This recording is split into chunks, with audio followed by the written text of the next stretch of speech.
Good evening friends, स्वागत है आप सभी लोगों का हमारे यूट्यूब चैनल कैफे अकेडमी पर। फ्रेंड्स, हम अपने प्रीवियस लेक्चर में हम अपना यूनिट 3 जो कि हमारा capital and revenue expenditure and receipt था, जिस चैप्टर में हम ये पढ़े थे कि कोई एक्सपेंडिचर और रेवेन्यू वो एक्सपेंडिचर को क्लासिफाई हम वेदर कैपिटल इन नेचर है या रेवेन्यू इन नेचर है वो हम क्लासिफाई कैसे करते हैं ये पढ़े थे। बच्चों, आज हम हमारा यूनिट 4 जो कि contingent asset and contingent liability है ये पढ़ने वाले हैं। तो बच्चों, आज का यूनिट ओवरव्यू क्या है कि हम आज का लेक्चर के बाद हम ये आइडेंटिफाई कर सकेंगे कि हमारा जो भी फ्यूचर में कंटीजेंट एसेट या लायबिलिटी है, फ्यूचर का जो भी कंटीजेंट एसेट या लायबिलिटी है उसको हम आइडेंटिफाई कर पाएंगे। क्या कर पाएंगे बच्चों? आइडेंटिफाई कर पाएंगे कि हमारे पास हमारा ये कंटीजेंट एसेट है या नहीं है, या कंटीजेंट लायबिलिटी है या नहीं है, ये हम आइडेंटिफाई कर पाएंगे। ठीक है बच्चों, आइए बच्चों देखते हैं कंटीजेंट एसेट क्या है। कंटीजेंट एसेट का डेफिनेशन देखें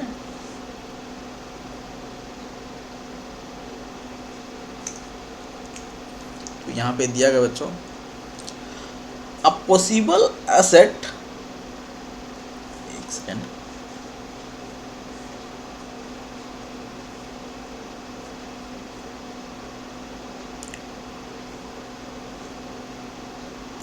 अ पॉसिबल एसेट क्या है? अ possible asset arises from past event and their existence will be confirmed only after occurrence or non-occurrence of one or more uncertain future event। इसको ऐसे करके समझ सकते हैं, कोई हमारा पॉसिबल एसेट हो सकता है, अभी वो एसेट हमारा नहीं है, लेकिन फ्यूचर में हमारा एसेट हो सकता है, पॉसिबल एसेट है। Because of what? Arises from past event. एक लाइन ये याद रखना है बच्चों कि possible assets arises from past event. ठीक है, हम क्या याद रखें बच्चों? फर्स्ट लाइन हमको ये याद रखना है, possible asset arises from past event. दूसरा लाइन ये है, which will be confirmed only upon, which will be confirmed only upon, कब confirm होगा? थर्ड लाइन में, occurrence और non occurrence of one or more uncertain future events। ठीक है बच्चों, आइए फिर से बात देते हैं। Possible asset arises from past event, possible asset arises from past event, confirmed only after occurrence or non occurrence of one or more future event। ठीक है, फ्यूचर में कोई अनसर्टेन इवेंट है, वन और मोर फ्यूचर में uncertain event है, वो happening होने पर या नॉन हैपनिंग होने पर, कुछ भी होके जो हमारा फ्यूचर में एसेट बनेगा। अभी क्या है? अभी है पॉसिबल एसेट, फ्यूचर में जाके एसेट बनेगा। ठीक है, कब बनेगा? जब हमारा वो फ्यूचर का अनसर्टेन इवेंट रहेगा, वो अनसर्टेन एक्टिविटी और अनसर्टेन इवेंट, वन और फ्यूचर इवेंट, वो होने या ना होने पर कंफर्म होगा। अभी के लिए हमारा पॉसिबल एसेट है, एसेट नहीं है। ठीक है, आइए बच्चों हम देखते हैं हमारा कंटीजेंट लायबिलिटी क्या है। सेम केस अगर देख रहे हो बच्चों, पॉसिबल ऑब्लिगेशन, वहाँ पे पॉसिबल एसेट था, यहाँ पे पॉसिबल ऑब्लिगेशन है। Arising from past event same है, arising from past event same है यहाँ पे। मे अराइज इन फ्यूचर, इसमें क्या था, कन्फर्म्ड ओनली, यहाँ पे मे अराइज इन फ्यूचर वही है, कन्फर्म कब मे अराइज है मतलब फ्यूचर में कन्फर्म होगा, depending upon occurrence or non occurrence of one or more future uncertain future event. ठीक है, तो सेम है बच्चों, असेट में लायबिलिटी में भी ये सेम था। यहाँ पे असेट है, यहाँ पे लायबिलिटी है, यहाँ पे कंफर्म होगा, यहाँ पे मे अराइज होगा। ठीक है, अगर यहाँ पे हम देखें तो contingent asset may be defined as a possible asset that arises from past event. A possible asset arises from past event and whose existence will be confirmed. Existence will be confirmed only after occurrence or non-occurrence of one or more future uncertain event, wholly within the control of enterprise. जो future event होगा वो control in the control of enterprise रहेगा. It usually arises from unplanned or unexpected events that give the rise to the possibility of an inflow of the economic benefit to the business entity. तो ये क्या है, unplanned और unexpected event के कारण से ये बनता है हमारा पॉसिबल एसेट, जिससे क्या होगा, पॉसिबिलिटी इंक्रीज होगा, जिससे हमको इकोनॉमिक बेनिफिट हमें मिले, एंटिटी को मिले। ठीक है, for example claim that an enterprise is pursuing through legal process. अगर हम कोई लीगल केस किए हैं, उस केस के तहत हम कुछ claim of money, claim of asset हम क्लेम कर रहे हैं, तो where outcome is uncertain, outcome मालूम नहीं है क्या होगा, दैट इज कंटिजेंट एसेट। ठीक है,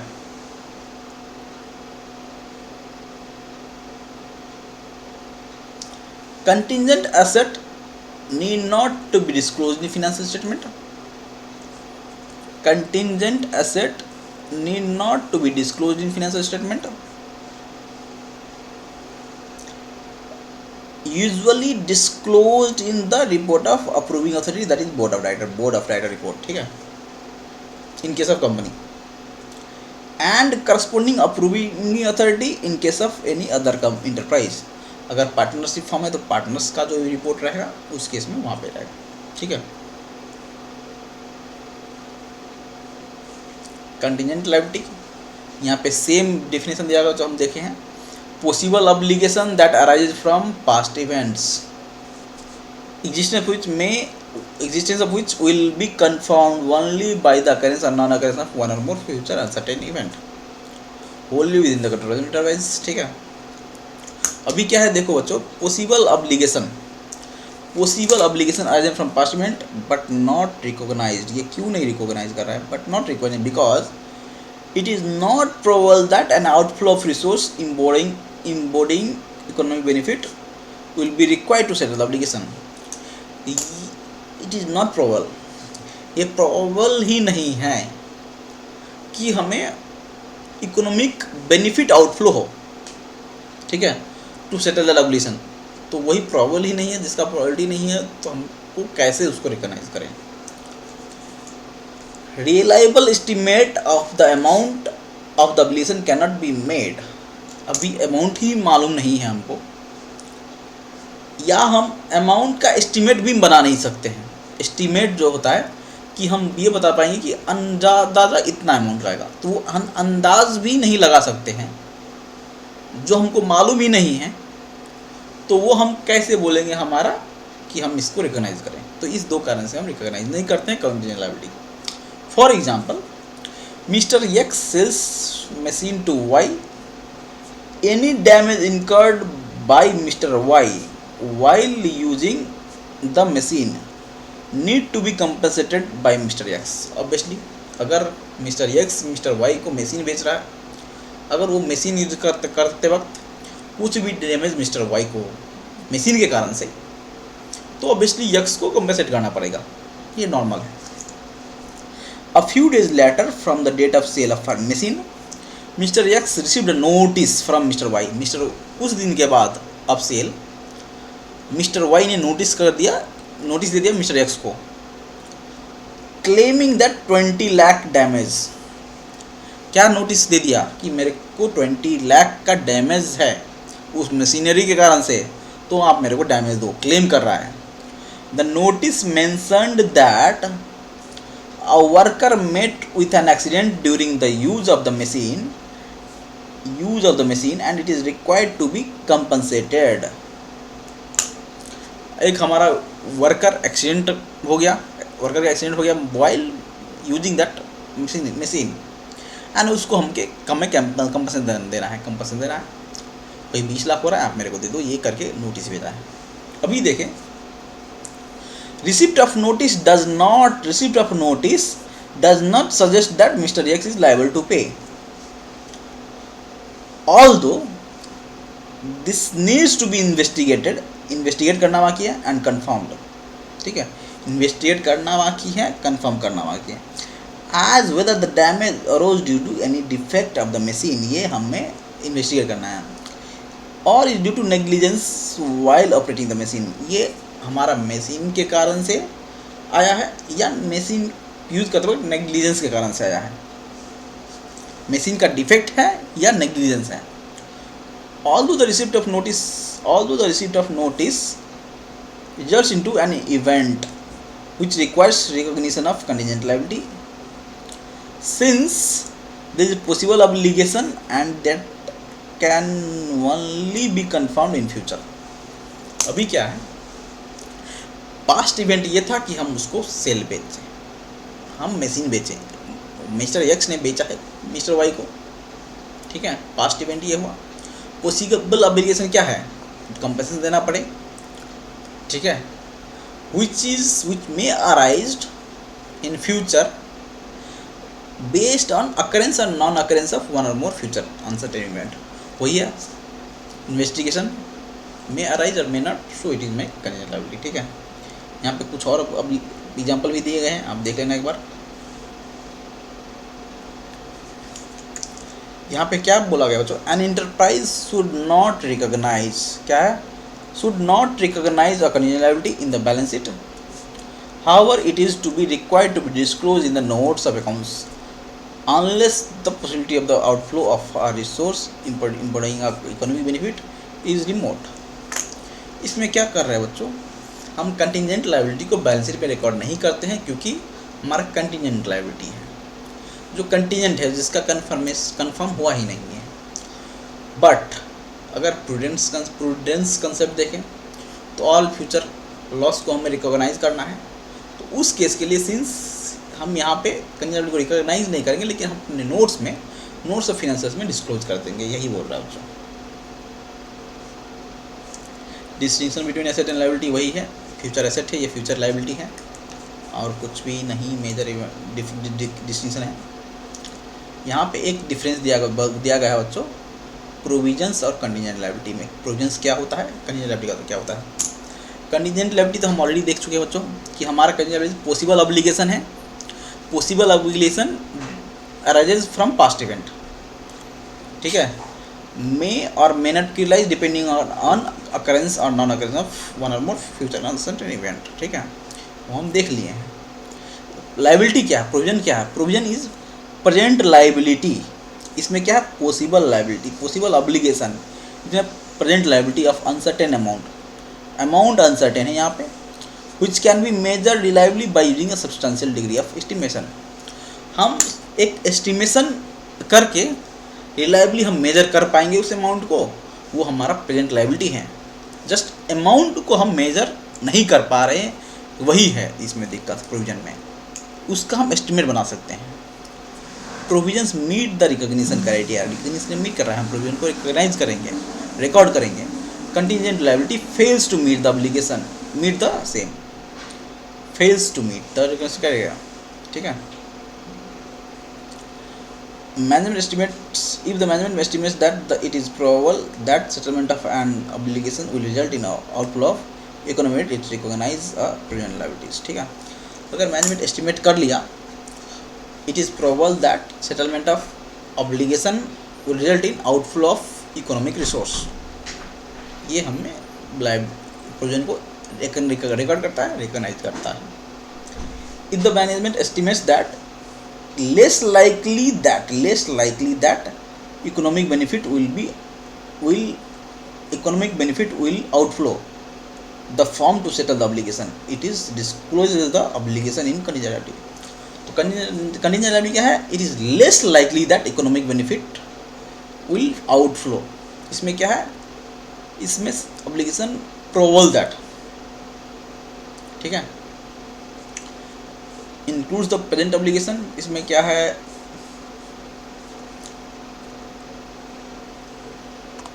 इसमें क्या है बच्चों? Provision is recognized when first is an enterprise has the present obligation arising from past event. Outflow of resource is embodying economic benefit is probable, ठीक है. Second thing is reliable estimate can be made of amount of obligation. पहला बात, reliable estimate बना सकते हैं. Present, दूसरा case क्या है? Present obligation arising from past event. Obligation भी होना है और एस्टिमेट भी बना सकता है. कंडीशन क्या है? Present obligation that do not meet the recognition criteria because either it is not probable that settlement of resource is required और the amount can not be reliably estimated, ठीक है. कोई भी कारण से, दोनों कोई भी कारण से हम अगर कंफर्म नहीं है पॉसिबल ऑब्लिगेशन है तो उस केस में हमारा कंडीशन है. यही है बच्चों. आइए देखते हैं. ये हमारा छोटा चैप्टर था, स्मॉल चैप्टर, ठीक है. हम यहाँ पे देख लेते हैं हमारा कुछ ट्रू एंड फॉल्स क्वेश्चंस और कुछ मल्टीपल चॉइस क्वेश्चंस, ठीक है. A contingent liability needs to be disclosed in financial statement. Contingent liability need not to be disclosed in finances. तो false, yes. Why? Because it has to be disclosed in notes of financial statement, ठीक है. A provisions fails to meet the recognition criteria. False. Again provisions हम क्या देखते हैं? Recognition criteria meet करता है, ठीक है. A claim that enterprise is pursuing through a legal process where outcome is uncertain is a contingent liability. A claim that enterprise is pursuing through legal process. Claim कर रहे हैं, हम claim कर रहे हैं, ये तो हमारा कंटिजेंट एसेट है, नॉट की लायबिलिटी. एसेट होता तो ये ट्रू होता, ये फॉल्स हो गया क्योंकि यहाँ पे लायबिलिटी दिया है, ठीक है. When it is probable that the firm will need to pay the obligation, this gives rise to contingent liability. When it is probable that firm will need to pay the obligation, this gives the rise to no, because that is like provisions, ठीक है. Present financial obligation of an enterprise which arises from past event is termed as contingent. No, false again, because उसका which will be confirmed, which may arise only upon occurrence or non occurrence of future uncertain event within, ठीक है. आइए हम multiple choice question देखते हैं. Multiple choice questions. Contingent asset usually arises from unplanned or unexpected event that give rise to possibility of an inflow of the economic benefit to the business entity, possibility of an outflow, either A or B. Possibility of an inflow होगा तभी तो हमारा possibility of inflow, तभी हमारा contingent होगा, ठीक है. If an inflow of economic benefit is probable then contingent asset is disclosed in the financial statement, in the report of the approving authority, in the cash flow statement. When, where? In the report of approving authority. क्यों? Because financial statement में हमको contingent disclose नहीं करना है, ना ही record करना है, cash flow में भी नहीं करना है. In case of either outflow of resource to settle the obligation is not probable और the amount expected to be paid to settle the liability can not be measured with sufficient reliability, then that is contingent liability because that is not provision not liability, ठीक है. Present liability of uncertain amount, present liability of uncertain amount, amount uncertain है, which can be measured reliably by using a substantial degree of estimate. Measured reliably by using a substantial degree of estimate is termed as provisions. In financial statement, contingent liability is recognized, not recognized. जैसे state not recognise, contingent liability को हम recognise नहीं करते हैं, यहाँ पे disclose रहता,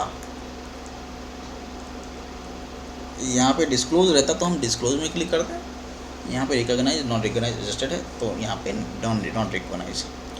चलिए थैंक यू बच्चों, हम अपने नेक्स्ट वीडियोज़ में नेक्स्ट यूनिट नंबर 5 पढ़ेंगे। ठीक है बच्चों, चलिए थैंक यू।